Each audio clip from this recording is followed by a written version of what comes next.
الحمد لله رب العالمين والصلاة والسلام على حبيبه محمد وآله وأصحابه أجمعين. أعوذ بالله من الشيطان الرجيم. بسم الله الرحمن الرحيم.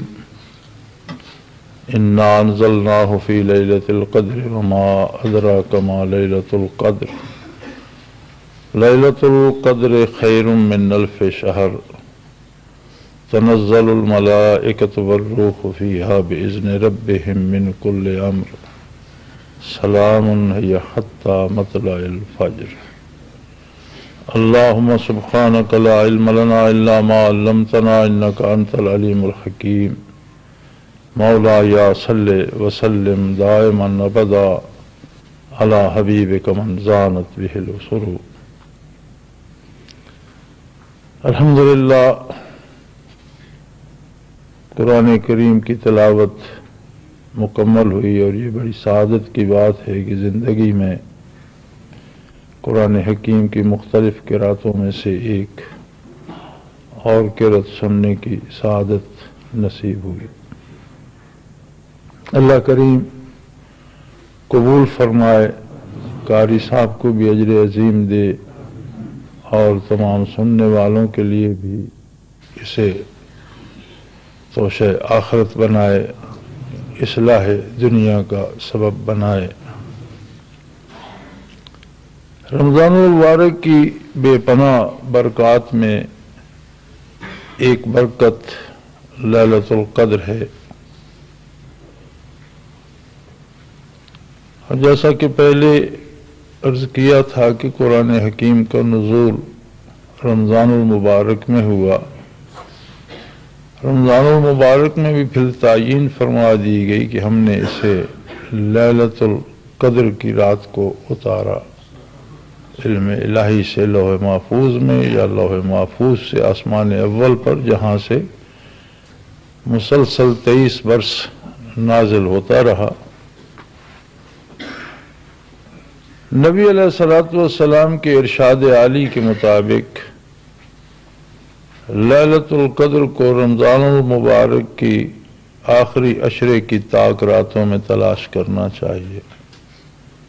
21 بھی ہو سکتی ہے، 23 بھی ہو سکتی ہے، 25 بھی ہو سکتی ہے، 27 بھی ہو سکتی ہے اور 29 بھی ہو سکتی ہے. بڑے کمال کی بات یہ ہے کہ علماء حق کے مطابق ہر جگہ ایک رات نہیں ہوتی. یہ اللہ کا کرم ہے کہ مختلف شہروں میں بھی مختلف راتیں ہوتی ہیں. اس کا مطلب ہے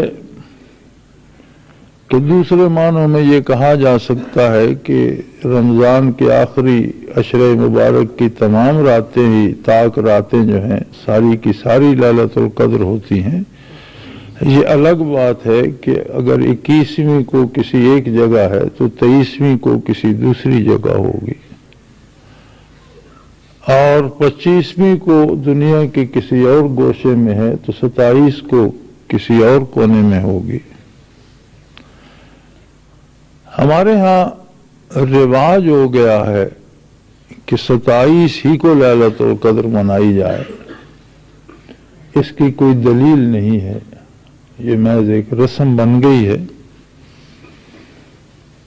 اور ہم اکثر اس رسم کی پیروی نہیں کرتے. کبھی 21 کو بیان ہو جاتا ہے لیلۃ القدر کا، کبھی 23 کو، کبھی 25 کو. غالباً ایک سال 29 کو بھی بیان ہوا تھا لیلۃ القدر کا. آج اتفاق سے قرآن حکیم کی منزل کے پورا ہونا بھی ایک سبب بن گیا، اور یہ بھی ہو سکتا ہے کہ 27 کو لیلۃ القدر ہو. لیکن جب اللہ نے کوئی متعین نہیں فرمائی، نبی علیہ الصلوۃ والسلام نے متعین نہیں فرمائی، تو اس کے بعد تیسرا کوئی نہیں رہ جاتا جو متعین کرے. صاحب حال یا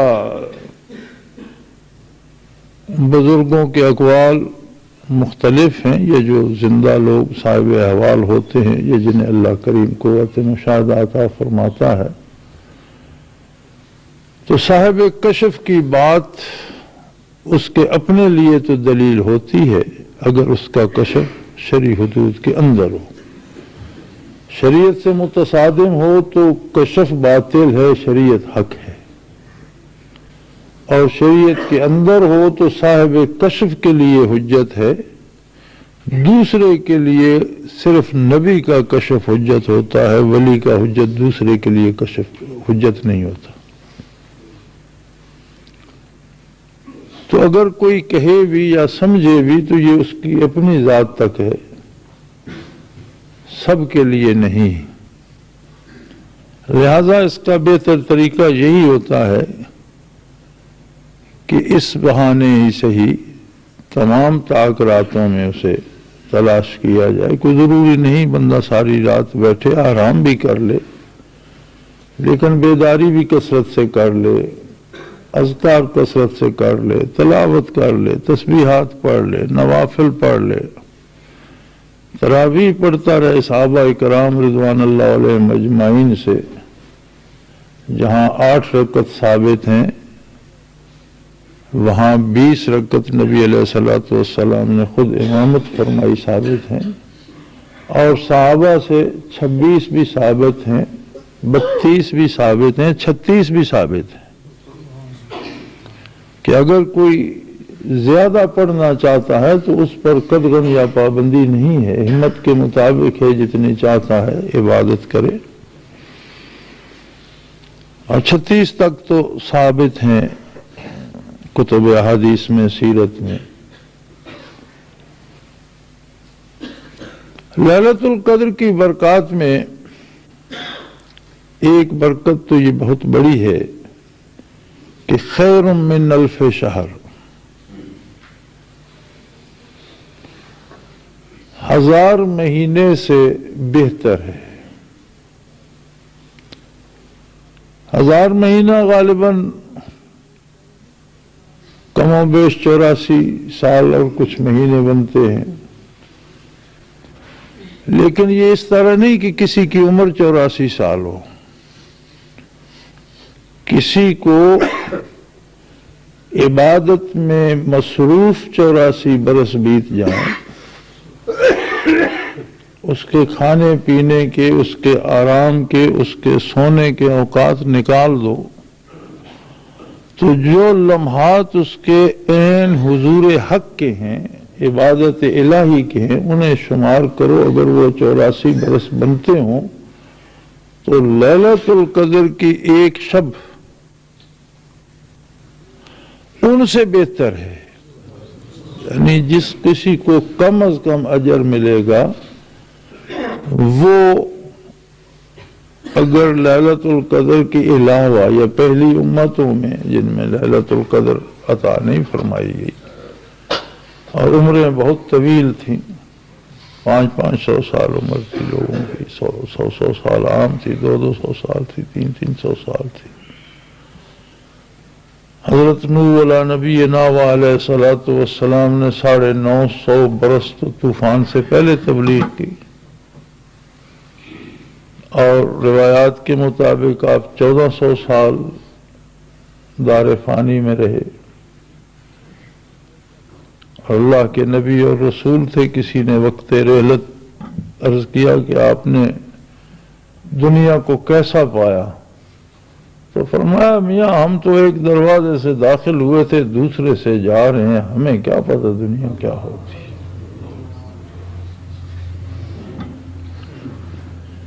تو 84 برس اگر کسی کے عبادت میں گزرے تو جس مومن کو، بندے مومن کو لیلۃ القدر نصیب ہوتی ہے وہ اس سے بہتر ہے۔ اس کا مطلب ہے کم از کم جو جسے اجر ملے گا وہ اس سے بہتر ہے۔ اب بہتر پر کوئی قدغن نہیں لگائی کتاب حکیم نے کہ کتنی بہتر ہے، اس سے 1.25 گنا ہے یا اس سے 1.5 گنا ہے یا 2 گنا ہے یا 10 گنا ہے یا 1000 گنا ہے، اس پہ کوئی پابندی نہیں لگائی، اس لیے کہ ہر ایک کا نصیب اپنا ہے، ہر ایک کا اللہ کریم سے رشتہ اپنا ہے، ہر ایک کا خلوص اپنا ہے، ہر ایک کے دل میں الفت الہی کی گہرائی اپنی ہے، لہذا کس کی کتنی بہتر ہے یہ مالک ہی جانتا ہے کہ ہر ایک کی اپنی استعداد کے مطابق، یہ تو کم از کم کی تعیین فرمائی کتاب اللہ نے کہ جس کو کم از کم اجر بھی ملے گا وہ 1000 مہینے کی عبادت سے بہتر ہے۔ لیکن یہ یاد رہے کہ اجر یا ثواب جسے کہا جاتا ہے اور جس کے بارے کبھی بتایا نہیں جاتا عموماً کہ یہ ثواب ہے کیا شے، کہہ دیا جاتا ہے یہ مرنے کے بعد ملے گا، یہ سراسر غلط بات ہے، یہ نقد ملتا ہے۔ ان الصلاۃ تنہی عن الفحشاء والمنکر، نقد اجر ہے نا، کہ اگر آپ عبادت کرتے ہیں تو وہ برائی سے اور بے حیائی سے روک دیتی، برائی اور بے حیائی سے رک گیا جہنم سے بچ گیا، برائی اور بے حیائی سے رک گیا تو نیکی کرے گا جنت کا مستحق ہو گیا، تو اجر تو نقد مل گیا اسے۔ عبادت کا اجر قرآن حکیم کے مطابق نقد ملتا ہے، اسی طرح لیلۃ القدر کا اجر بھی نقد ملتا ہے اگر ہم اپنا محاسبہ کر سکیں، اگر ہم یہ دیکھ سکیں کہ میری سوچ رمضان سے پہلے کیا تھی، رمضان کے بعد کیا ہے، میرا کردار رمضان شریف سے قبل کیا تھا، رمضان المبارک کے بعد کیا ہے، اور میرا عمل لیلۃ القدر سے پہلے کیا تھا اور لیلۃ القدر کے بعد کیا ہے۔ اگر ہمیں لیلۃ القدر کا اجر نصیب ہو اور اللہ کرے نصیب ہو تو عمل میں، کردار میں تبدیلی آ جاتی، فکر میں گہرائی، عشق الہی میں گہرائی، اور اس کے نبوی علیہ صاحب الصلاۃ والسلام کے خلوص میں مزید گہرائی اور گہرائی آ جاتی ہے، محبتیں بڑھ جاتی ہیں آقا نامدار صلی اللہ تعالی علیہ وآلہ آلہ وسلم سے، اور طلب پیدا ہو جاتی ہے وصول حق کی۔ اس مشت غبار میں وہ بجلیاں چمک اٹھتی ہیں جو طور کو ماند کر دیتی ہیں، اور اس خاک کے پتلے میں اس کے الہی شعلے مارنے لگتا ہے جو ایک بحر بے کراں ہے، اور جسے دنیا و آسمان کی کوئی دوسری چیز سما نہیں سکتی سوائے بندے مومن کے دل کے۔ اور کمال خوش نصیب ہیں وہ لوگ، واقعی میں محاورتاً نہیں کہہ رہا، دل کی گہرائی سے کہہ رہا ہوں، کمال خوش نصیب ہیں وہ لوگ جو آج بھی آتش و آہن کے سائے میں اللہ کا نام بلند کر رہے ہیں اور شہید ہو کر گر رہے ہیں۔ حقیقتاً لیلۃ القدر تو ان کی ہے، روزے تو ان کے ہیں، نمازیں ان کی ہیں،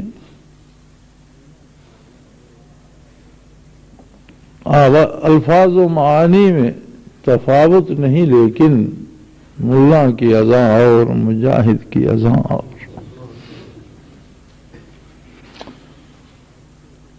سب سے خوش نصیب وہ لوگ ہیں جو اس وقت کفر کے مقابلے میں شہادتیں قبول کر رہے ہیں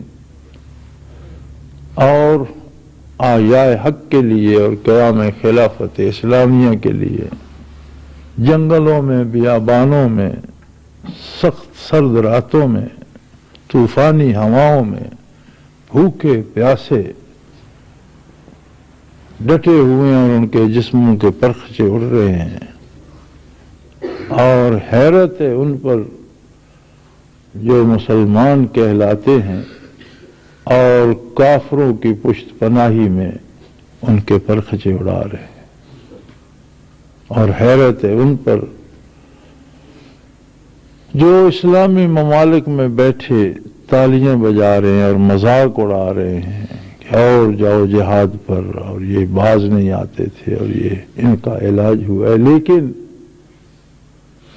انہیں یہ یاد رکھنا چاہیے کہ ابھی جنگ کا فیصلہ ہوا نہیں ہے، جنگ جاری ہے اور اللہ نے چاہا تو یہ جاری رہے گی، اور یہ تب تک جاری رہے گی جب تک باطل سرنگون نہیں ہو جاتا اور حق غالب نہیں آ جاتا۔ میدان جنگ میں کبھی کسی کا پلہ بھاری ہوتا ہے، کبھی کوئی پینترا بدلتا ہے، کبھی کسی کو پیچھے ہٹنا پڑتا ہے، کبھی کوئی آگے بڑھ جاتا ہے۔ ابھی تو تلوار چل رہی ہے، ابھی تو رن پڑ رہا ہے، ابھی تو لاشیں گر رہے ہیں، اور ابھی تو بڑے مسلمان باقی ہے دنیا میں۔ یہ صرف ان چند مقدس نفوس پہ ہی فرض نہیں ہے، یہ بے شمار مسلمانوں پہ فرض ہے، اور الحمدللہ ایسے مسلمان موجود ہیں جو اس فرض کو جانتے بھی ہیں اور صدق دل سے اس پر جانے دینے کے لیے بے قرار بھی ہیں۔ لہذا ابھی نہ کافر کو جشن فتح سجتا ہے، اور کافر ابھی جشن فتح منا بھی نہیں رہا۔ مزے کی بات یہ ہے کہ کافر فتح کا جشن نہیں منا رہا، وہ کہہ رہا ہے کہ ابھی ہم لڑ رہے ہیں، ابھی کوئی پتہ نہیں چل رہا کیا ہونے والا ہے۔ یہ جو برائے نام مسلمان ہیں یہ تالیاں بجا رہے ہیں کہ جی کافر جیت گئے، کفر غالب آ گیا، یہ ہو، بلکہ یہ کہہ رہے ہیں کہ یہ لڑنے والے کفر کے خلاف ہیں، وہ مسلمان نہیں ہیں، مسلمان تو ہم ہیں جو مزے میں بیٹھے ہیں۔ اور یہی منافقین مدینہ کہا کرتے تھے کہ ہم مزے میں رہے نا، گھر بیٹھے رہے، اور تم لوگ گئے دھوپ بھی کھائی اور بندے مروا کر اور کٹوا کر لاشیں گرا کر آ گئے۔ یہی تذکرہ قرآن حکیم نے کیا نا منافقین مدینہ کا۔ تو بہرحال میں تو اتنا ہی عرض کروں گا اور یہی کہنا چاہوں گا کہ جلدی نہ کیجیے، انتظار کیجیے جنگ کے خاتمے کا، کب ختم ہوتی ہے، کس حال میں ختم ہوتی ہے، کون جیتتا ہے اور کون ہارتا ہے۔ ایک جملے معترضہ آ گیا، بات تو لیلۃ القدر کی ہو رہی تھی، اور اس حوالے سے یہ درمیان میں آ گئی بات کہ وہ خوش نصیب ہیں، وصول حق کی لذتیں اور لیلۃ القدر کی راحتیں ان کے نصیب میں ہیں۔ نبی علیہ الصلوۃ والسلام فرماتے ہیں کہ روز محشر جب شہید کو بارگاہ الہی کی حضوری نصیب ہوگی تو حکم ہوگا کہ کیا چاہتے ہو؟ تم نے میرے نام پہ جان کٹوا دی، میرے دین پہ قربانی دی، سب کچھ قربان کر دیا، آج سینہ چاک اور دامن آلود اپنے ہی خون سے رنگین دامن لیے کھڑے ہو، بتاؤ کیا چاہتے ہو؟ تو حضور فرماتے ہیں وہ عرض کرے گا کہ اللہ وہی دنیا ہو، وہی میدان کارزار ہو، وہی گمسان کا رن ہو، وہی تیر و تلوار اور وہی گولیاں اور وہی بم ہوں، میرے جسم کے پھر سے پرخچے اڑیں اور ایک دفعہ پھر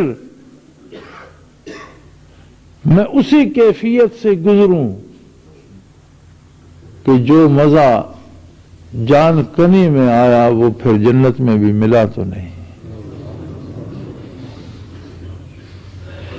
جان کنی اور مزہ کا وقت بہت مشکل ہوتا ہے، اور اس کا ایک لمحہ صدیوں پہ بھاری ہوتا ہے۔ جبکہ میں نے ہم نے لوگوں کو دیکھا مہینوں نزع کے عالم میں رہے، نہ زندہ تھے نہ مردہ تھے، یہ تاریخ کا حصہ ہیں ایسے لوگ۔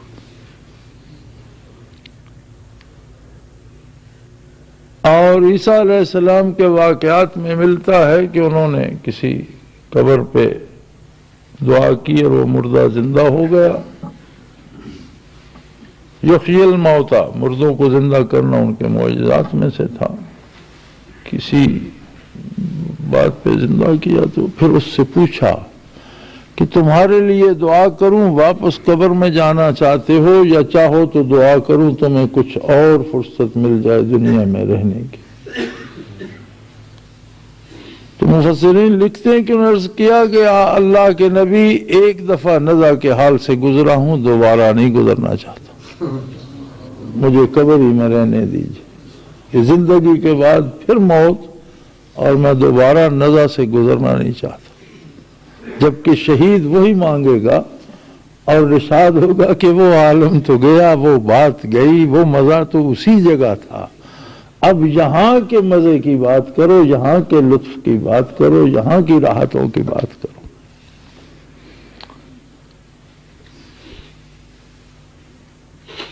تو اس لیے میں نے کہہ دیا کہ جو کٹ رہے ہیں، شہید ہو رہے ہیں، بھوک اور پیاس گزار رہے ہیں، اور اس کے باوجود حق پر جمے ہوئے ہیں، اللہ کے سوا زمین پر کوئی ان کے حق میں آواز بلند نہیں ہوتی. دنیا نے انہیں تنہا چھوڑ دیا، لیکن اپنے رب پہ انہیں بھروسہ ہے، اور ان کا رب ان کے ساتھ ہے. یہ الگ بات ہے کہ جن کی قسمت میں شہادت ہے وہ ضرور ہوں گے، لیکن ان کسی کے ایک فرد کے شہید ہونے سے اسلام ختم نہیں ہو جائے گا.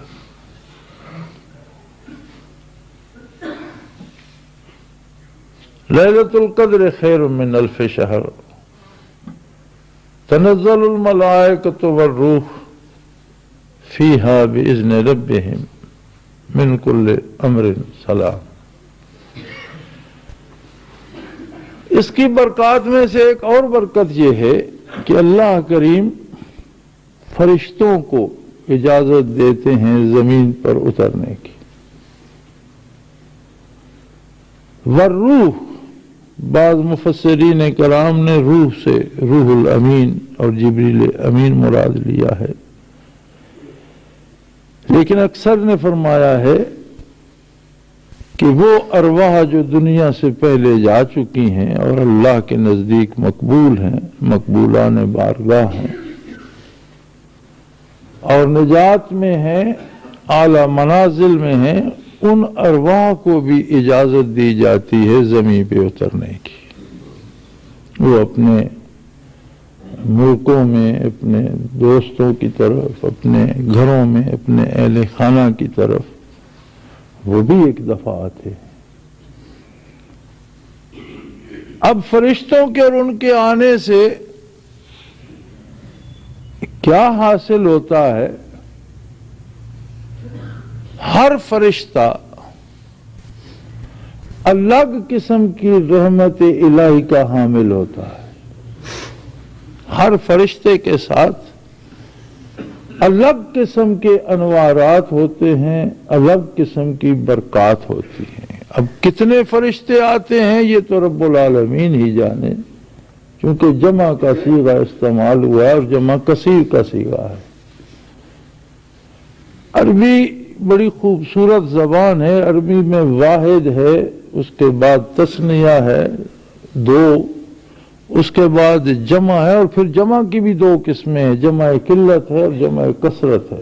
9 تک عدد ہو تو جمع قلت کا لفظ آتا ہے، اور جب لامحدود ہو جائے یا 9 سے زیادہ یا بہت زیادہ ہو جائے تو پھر جمع کثرت کا لفظ آتا ہے. تو ملائکہ جمع کثرت ہے جو تمام فرشتوں کو محیط ہے. جب الملائکہ کہا جائے گا، تنزل الملائکہ، تو الملائکہ پھر جو از قسم فرشتہ جتنی مخلوق ہے، یہ لفظ جمع کثرت کر اس ساری کو محیط ہے. اب اس میں وہ ساری آتی ہے، وہ آدھے آتے ہیں، وہ کتنے آتے ہیں یہ تو رب ہی جانے. لیکن جب بطور خاص ذکر ہوا تو میں یہ سمجھتا ہوں کم از کم جو انسان زمین پر آباد ہیں ان سے تو زیادہ ہی تعداد میں آتے ہیں. اب ہر فرشتے کے ہاتھ میں ایک شمع ہو اور ہر شمع کا رنگ جدا ہو، روشنی جدا ہو، نور جدا ہو، تو کیا بہار بنے گی؟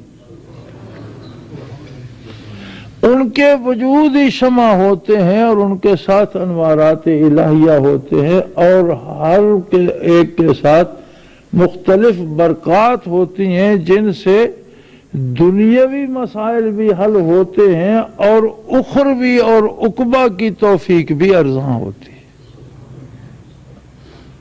ليلۃ القدر کا حاصل یہ ہے کہ ان لمحات میں اگر ان ملائکہ کی صحبت نصیب ہو جائے تو وہ لمحات بیماریوں سے شفا کا سبب بن جاتے ہیں، احتیاج سے استغنا کا سبب بن جاتے ہیں، اور مزاج اور فکر کی اصلاح کا سبب بن جاتے ہیں، اور دنیا بھی سنورتی ہے اور آخرت بھی سنورتی ہے۔ اسی طرح جو مقدس ارواح باذن الہی علیین سے نازل ہوتی ہیں زمین پر، تو یاد رکھیں ہر بندے کی عبادت کا جو شعبہ سب سے زیادہ مقبول ہوتا ہے، کسی کا روزہ بہت مقبول ہے، دوسرے کا سجدہ بہت مقبول ہے، تیسرے کی تحریر بہت مقبول ہے، من جملہ باقی عبادات کے کوئی ایک ایسا کام ہوتا ہے جو اللہ کو زیادہ پسند آ جائے، کسی کی ایک تسبیح زیادہ مقبول ہے، پھر اس طرح کی بے شمار رحمتیں اس کے ساتھ ہوتی ہیں، اور جن بندوں کو ان کی صحبت یا ان کی تشریف آوری کے وقت یاد اللہ نصیب ہو اور جنہیں اس سے حصہ مل جاتا ہے، انہیں اس طرح کی عبادت کی توفیق ارزاں ہو جاتی۔ اب جب کروڑوں اربوں خربوں ارواح ہیں ایسی جو مقبول الہی ہیں، اور امت مسلمہ ہی 1400 سال تو اس خیر امت کو ہو گئے اسی کے، اور یا اللہ اور صحابہ کرام اور تابعین تبع تابعین و مقربین بارگاہ اور صاحب نجات کتنے لوگ ہیں کوئی شمار نہیں کر سکتا۔ اس کا مطلب ہے کہ ہر عبادت کسی نہ کسی کی کوئی، کسی کی کوئی، کسی کی کوئی، تو ہر ایک کے ساتھ الگ الگ طرح کے انوارات ہوتے ہیں، اور ان انوارات سے اس عبادت کا ذوق پیدا ہو جاتا ہے۔ تو گویا تمام عبادتوں کا ذوق نصیب ہو جاتا ہے۔ پھر دنیا میں ہر روح نے اپنے وجود کے ساتھ مجاہدات برداشت کیے ہوتے ہیں، مختلف بیماریاں برداشت کی ہوتی ہیں جو ان کی ترقی درجات کا سبب بنتی ہیں۔ بعض مقامات قرب الہی کے ایسے ہیں جن کے لیے بیماریاں شرط ہوتی ہیں، تکلیفیں شرط ہوتی ہیں۔ سب سے بارگاہ الہی کے مقرب میں آقا نامدار صلی اللہ علیہ وسلم، اور آپ فرماتے ہیں کہ مجھ پر اتنی تکالیف اور مصیبتیں آئیں کہ میرے علاوہ کسی دوسرے نبی پر اتنی نہیں آئی۔ اسی سے اندازہ لگا لیجئے کہ شرف شہادت یا قرب شہادت کو پانے کے لیے قتل ہونا پڑتا ہے۔ یعنی بعض مقامات قرب الہی ایسے ہیں جن کے لیے جسمانی بیماریاں یا تکالیف آ جاتی ہیں۔ کافر پہ جو تکلیف آتی ہے وہ از قسم عقوبات ہوتی ہے، یعنی بطور سزا آتی ہے۔ مومن پہ جو آتی ہے وہ گناہگار بھی ہو تو تلافی معافات ہوتی ہے کہ اس کے گناہ معاف ہوتے ہیں اس سے، اور اہل اللہ پہ جو آتی ہے وہ باعث ترقی درجات ہوتی ہے۔ یہ 3 درجے ہوتے ہیں تکلیف کے۔ کافر پہ آتی ہے از قسم عقوبات ہوتی ہے، یعنی وہ سزا ہوتی ہے، اس کے کسی کردار کسی گناہ کی سزا ہوتی ہے۔ مومن گناہگار بھی ہو تو اس کے پاؤں میں کانٹا بھی چبھ جائے تو اس کے کتنے گناہ معاف کرا دیتا ہے۔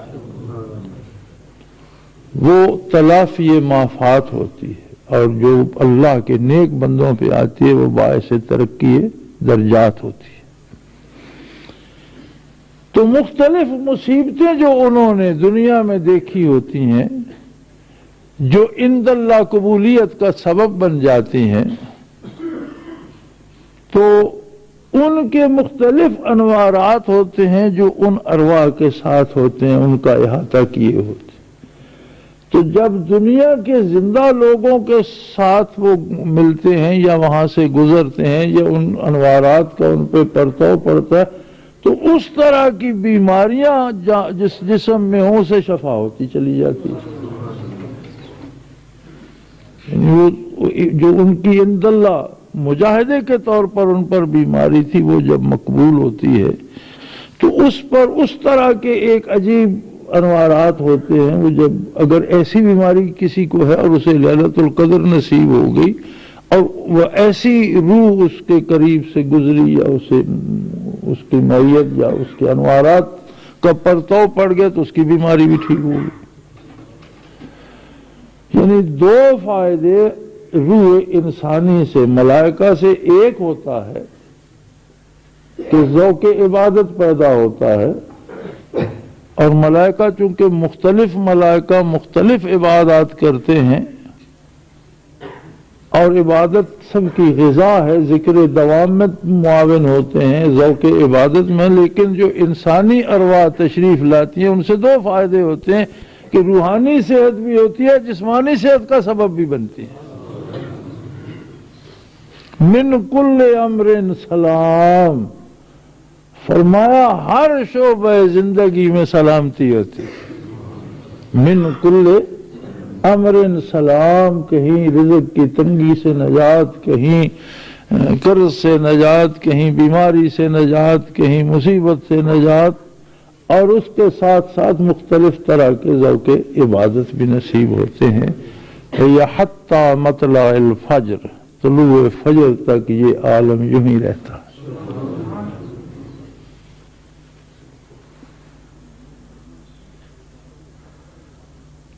تو ہی ناداں چند کلیوں پر قناعت کر گیا، ورنہ گلشن میں علاج تنگی داماں بھی ہے۔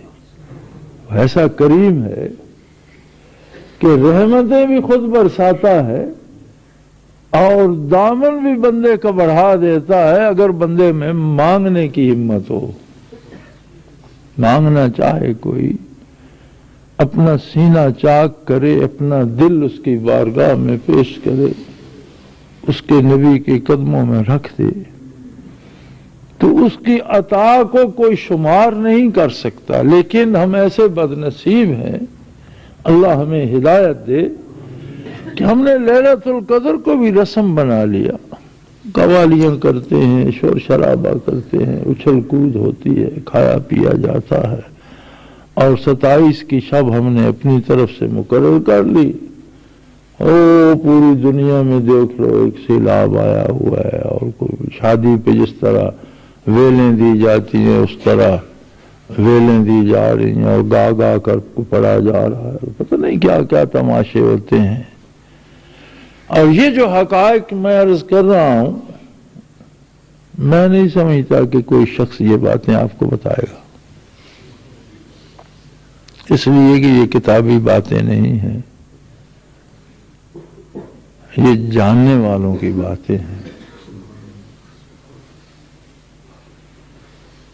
مولانا تھانوی رحمت اللہ تعالی علیہ دہلی تشریف لائے اور انہوں نے تقریر کی، پھر ان کو مخالفین بھی بہت تھے، تو کسی نے اعتراض کیا کہ یہ مولوی لوگوں کو خراب کر رہا ہے۔ پھر لوگ بات پہنچانے میں بھی بڑے تیز ہوتے ہیں، کسی نے سنی تو اس نے فوراً جا کر ان کی خدمت میں، وہ جی فلاں مولوی جو تھا وہ کہہ رہا تھا کہ یہ بندہ لوگوں کو خراب کر رہا ہے، تو انہوں نے فرمایا کسی نے ہمیں بھی خراب کیا تھا، اب ہم لوگوں کو کر رہے ہیں۔ تو یہ باتیں وہ ہیں جو کسی سے ہم نے بھی سنی تھی، ہم نے آپ کو سنا دی، آپ کو کتابوں میں نہیں ملیں گی، واعظ نہیں بتائے گا، مطالعہ کرنے والا نہیں بتائے گا۔ مجھے بعض علماء کے خطوط آئے تفسیر کے بارے میں کہ آپ نے ایسی باتیں لکھ دی ہیں جو پہلے کسی مفسر نے نہیں لکھی، تو میں نے بڑے ادب سے انہیں یہی لکھا کہ حضرت یہ فرمائیے جو میں نے عرض کیا ہے یہ قرآن و حدیث کے فریم ورک کے اندر ہے یا کہیں میں غلطی کر گیا ہوں، اس سے باہر نکل گیا ہوں، تجاوز کر گیا ہوں؟ اگر کہیں سے تجاوز ہے تو بتا دیجئے، اور اگر اس حد کے اندر ہے تو پھر یہ پہلوں کی مرضی انہوں نے کیوں نہیں بتائی، یہ تو ان سے پوچھیں۔ اللہ نے مجھے بتائی، میں نے بتا دی۔ پھر انہوں نے لکھا کہ یہ باتیں اسرار الہی ہیں اور اسرار ظاہر نہیں کرنے چاہیے۔ میں نے پھر انہیں لکھا کہ مولانا آپ سے زیادہ اللہ مجھے جانتا ہے، اسے پتا تھا اسے بتاؤں گا لوگوں کو بتا دے گا، کم از کم آپ سے زیادہ جانتا ہے، اور وہ یہ بات جانتا تھا کہ میں اسے بتاؤں گا تو یہ ایسا بے وقوف ہے سب کو بتا دے گا، اس نے مجھے بتائی، میں نے بتا دی، آپ کو کیا گیا؟ تو یہ جو چند باتیں میں نے عرض کی ہیں یہ وہ ہیں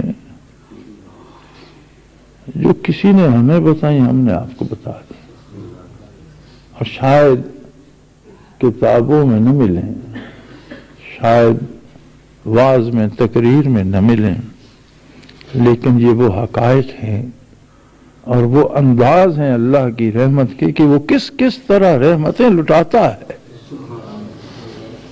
اور یہ فیضان ہیں محمد الرسول اللہ صلی اللہ علیہ وسلم کے کہ کس کس طرح وہ جو آپ کا ارشاد ہے کہ میری مثال ایسی ہے، حضور صلی اللہ علیہ وسلم فرماتے ہیں کہ ارشاد کا مفہوم ہے کہ میری مثال ایسی ہے جیسے جنگل میں کسی نے آگ جلائی ہو اور پتنگ اڑ اڑ کر آ رہے ہوں، پروانے اڑ اڑ کر آ رہے ہوں، اس میں گر رہے ہوں، اور کوئی شخص کھڑا انہیں دونوں ہاتھوں سے پکڑ پکڑ کر آگ میں گرنے سے بچا رہا ہو، میں لوگوں کو اس طرح جہنم سے بچا رہا ہوں۔ اب یہ سارا کیا ہے؟ ماں و شما کو کیا ہم، کیا ہماری حیثیت، کیا ہم اور کیا ہمارے اعمال، ہم اپنی شکلیں تو دیکھیں، حلیے تو دیکھیں، اپنا کردار تو دیکھیں، اپنے افکار تو دیکھیں یار۔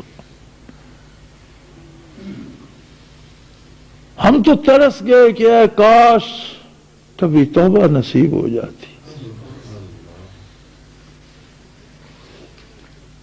ہم تو دن میں 100 بار توبہ کرتے ہیں اور 1000 بار توڑتے ہیں،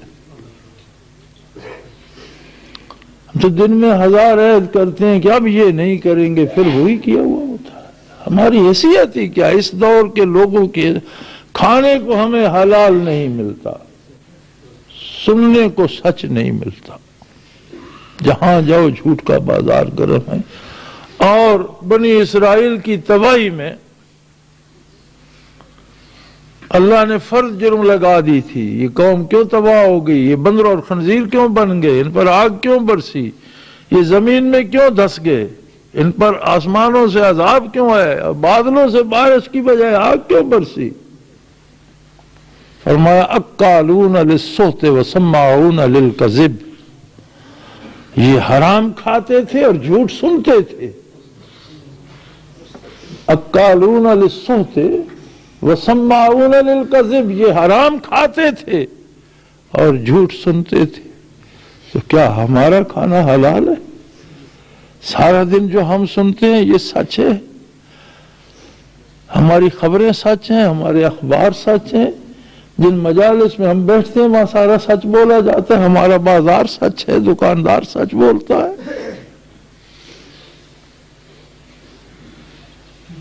ہم تو اگر ہمیں دیکھا جائے تو ہمیں تو زمین کو غرق کر لینا چاہیے، وہ ہمیں اٹھا کر کیوں پھرتی؟ آسمان سے ہم پر تو عذاب نازل ہونے چاہیے، لیکن یہ کرم ہے اس کی ذات کا، اور یہ برکت ہے محمد الرسول اللہ کی، آقا نامدار کی، اور اس کرم کو لٹانے کے اور بانٹنے کے انداز دیکھو۔ اس نے ہم جیسوں کے لیے بھی لیلۃ القدر مقرر کر دی، آسمانوں سے فرشتے اتار دیے، اپنی مقبول بارگاہ ارواح کو اجازت دے دی۔ اب تو یہ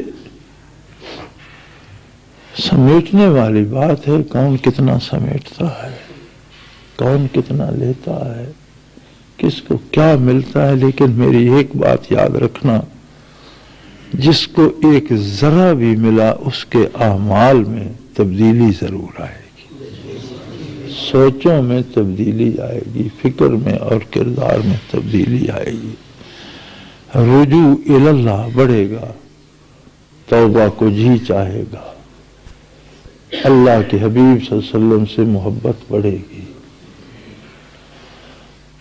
اللہ کریم سب کو نصیب فرمائے، حاضر و غائب تمام احباب کو، تمام مسلمانوں کو، تمام عالم اسلام کو، اور ان شہیدوں کے درجات بلند تر فرمائے جو تہے تیغ شب قدر سے بھی مل رہے ہیں اور رب شب قدر سے بھی مل رہے ہیں۔ کیا خوش نصیب لوگ